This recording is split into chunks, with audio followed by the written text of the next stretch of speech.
welcome back to my YouTube channel. Kembali lagi sama gue Jessica Alda. Jadi hari ini aku mau bahas self development lagi. Nah, kali ini aku bakal bahas Ikigai. Jadi rahasia hidup bahagia ala orang Jepang. Maksud aku adalah menurut orang Jepang, Ikigai adalah hidup bahagia dengan menyibukkan diri. Jadi kayak gampangannya tuh produktif. Tahu kan produktif, PRODUKTIF, produktif gitu guys. Aduh, apa sih aneh banget, sorry ya guys kalau freak.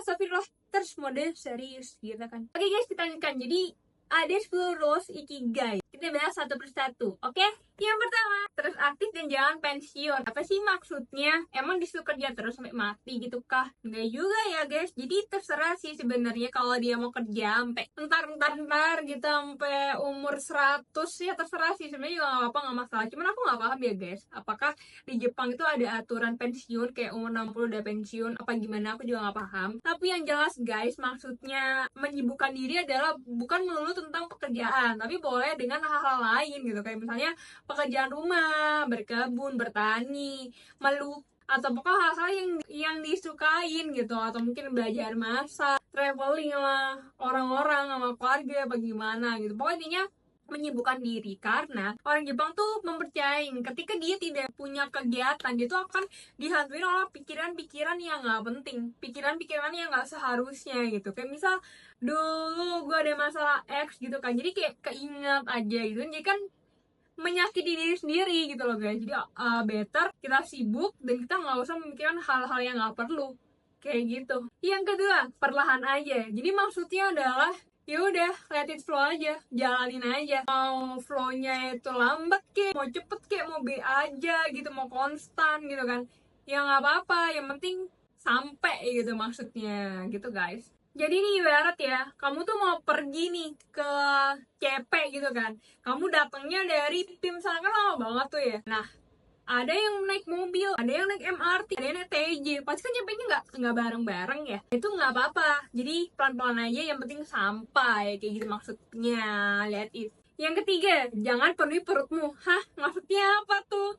Jangan gendut, jangan buncit, ya enggak lah, nggak gitu. Maksudnya adalah ya makan secukupnya, kenyang jangan terlalu kenyangan, tapi juga jangan kelaparan juga gitu maksudnya. Jadi setelah kamu makan, kamu tuh kenyangnya cukup dan nggak lapar juga. Kenyang yang biasa aja, tapi itu menyisakan rasa sedikit lapar. Tapi kamu nggak makan lagi pun juga nggak apa-apa. Kamu nggak kamu nggak ada rasa ingin makan lagi gitu. Nah, kenyangnya orang Jepang tuh kayak gitu. Dan orang Jepang itu sangat menghindari gula guys. Mereka lebih banyak makan sayuran, buah-buahan, terus antioksidan ya kayak buah sama sayur juga sih gitu. Terus yang jelas mereka juga makan tuna, salmon gitu juga ya guys ya. Yang ketiga, jangan penuhi perutmu. Jadi orang Jepang ini mempercayai kalau makan itu ya udah makan secukupnya, kenyang jangan berlebihan, tapi juga nggak lapar. Pokoknya kenyang yang masih menyisakan sedikit rasa lapar. Dan ini sebenarnya sama ya guys, kayak di kitab Al-Quran gitu ya. Di Al-Quran tuh juga menuliskan kalau kita tuh nggak boleh terlalu kenyang dan nggak boleh juga kelaparan. Jadi kenyang yang cukup, yang biasa aja, tapi menyisakan sedikit lapar. Oke, kita next ke yang 4.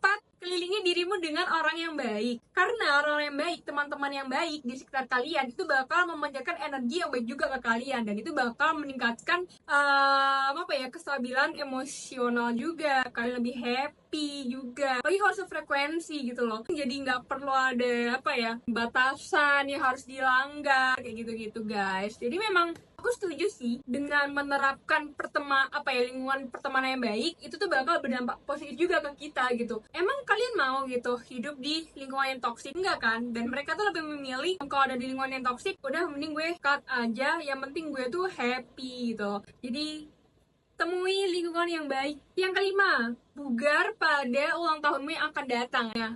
Orang Jepang itu, dia tuh berprinsip kalau gue harus lebih baik loh di ulang tahun gue yang berikutnya, nggak boleh sama kayak kemarin. Intinya harus ada progres diri. Mereka tuh terus upgrade diri, memperbaiki diri untuk lebih baik lagi gitu. Intinya di ulang tahun yang mendatang, dia tuh udah menjadi orang yang lebih baik daripada yang kemarin gitu. Entah belajar apa gitu, yang penting upgrade diri. Dan ini sebenarnya sejalan dengan buku Atomic Habit ya guys, dimana kata buku Atomic Habit adalah 0,1% apa yang kita pelajari setiap harinya itu tuh bakal menjadi 1000% suatu hari nanti yang tidak disangka-sangka oleh kita, kayak gitu. Ibaratnya adalah dari butiran atom dia akan bergabung jadi molekul, dan gabungan molekul akan menjadi senyawa, dari senyawa bisa menjadi sel, kayak gitu guys. Yang keenam, senyumlah. Oke, jadi orang Jepang itu mempercayain senyum itu bisa bikin awet muda dan lebih bahagia. Karena senyum tuh memancarkan energi yang positif juga, guys. Dan ini juga sama sih kayak sunnah Rasul ya. Kita di dalam Islam itu tuh dianjurkan untuk senyum. Senyum adalah ibadah, kayak gitu. Dan banyak juga loh, guys, rekan kerja aku, dia tuh udah umur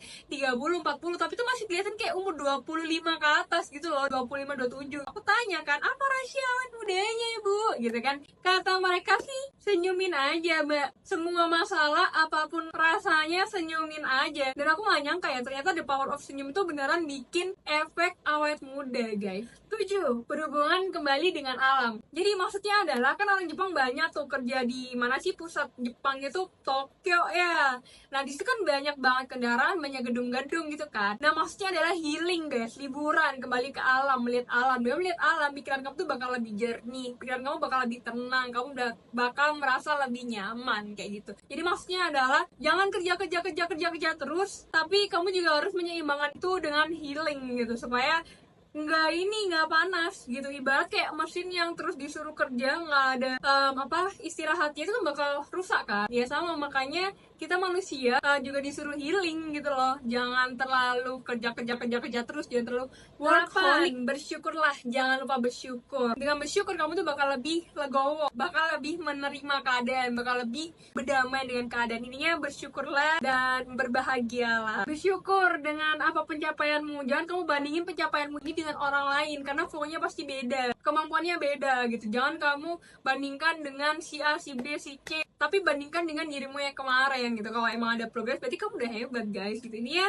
jangan lupa bersyukur. Yang ke-9, hiduplah saat ini. Jadi fokus dengan apa yang ada di depan kamu sekarang, let it flow. Jangan mikirin hasilnya, jangan berekspektasi intinya gitu. Yang penting fokus dengan apa yang ada sekarang gitu. Yang ke-10, ikutin ikigaimu gitu. Jadi untuk mencapai yang ke-10 ini, kamu perlu menjalankan yang ke-9 ini supaya ikigaimu tuh bisa tercapai gitu. Jadi ikigai itu ibaratnya kayak kamu tuh punya tujuan hidup guys gitu. Kamu punya tujuan hidup yang harus dicapai gitu. Dan gimana sih cara mencapainya? Yaitu dengan kamu menerapkan 9 hal tadi gitu. Mulai dari kamu let it flow, terus produktif, terus upgrade diri dan sebagainya. Itu tadi aku udah jelasin ya guys ya. Dan aku udah menerapkan ikigai ini guys. Dan menurut aku ini sangat berdampak baik ya buat kehidupan aku gitu. Dengan aku being produktif, terus aku bersyukur, aku let it flow, itu benar-benar membuat aku lebih better. Aku merasa emosi aku lebih stabil dan aku juga ngerasa lebih bahagia gitu. Dan bahkan ya ketika aku punya ikigaiku, aku punya goalsku, aku punya planku, aku tuh jadi tahu kemana arah aku mau